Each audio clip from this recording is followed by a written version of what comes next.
అందరికీ నమస్కారం అండి. ఫ్రెండ్స్, మనకి ఇప్పుడిప్పుడే మరొక బ్రేకింగ్ న్యూస్ అప్డేట్ అయితే రావడం జరిగిందండి. అదేమిటంటే రాష్ట్రంలో భారీ ఎన్‌కౌంటర్ 11 మంది కన్నుమూత అంటూ ఇప్పుడిప్పుడే మనకొక బ్రేకింగ్ న్యూస్ అప్డేట్ అయితే రావడం జరిగిందండి. అయితే ఇందుకు సంబంధించిన పూర్తి వివరాలైతే మన వీడియోలో తెలుసుకుందామండి. ఎక్కడ ఏంటి అనేది వీడియో మాత్రం ఎక్కడ స్కిప్ చేయకుండా చూడండి ఫ్రెండ్స్. అప్పుడే మనకి పూర్తి సమాచారం అయితే తెలుస్తుంది. ఇక లేట్ చేయకుండా వివరాల్లోకి వెళ్ళిపోదాము. ఇక మణిపూర్ జిరీబంలో సోమవారం నవంబర్ 11వ తారీఖున భారీ ఎన్‌కౌంటర్ జరిగింది.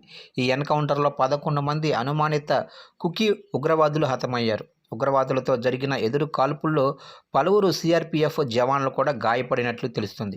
ఇక కుకీ మిలిటెంట్లుగా అనుమానిస్తున్న కొందరు సోమవారం జిరీబం పోలీస్ స్టేషన్పై దాడికి ప్రయత్నించినప్పుడు ఈ ఎన్కౌంటర్ జరిగింది. ఉగ్రవాదులు పోలీస్ స్టేషన్ పక్కనే ఉన్న రిలీఫ్ క్యాంపును టార్గెట్ చేసినట్లు పోలీసులు అనుమానిస్తున్నారు. కాగా మణిపూర్లో గత ఏడాది జరిగిన అల్లర్లలో జిరీబం పోలీస్ స్టేషన్కు ఉగ్రవాదులు పలుమార్లు టార్గెట్ చేసి దాడి చేయటం గమనార్హం.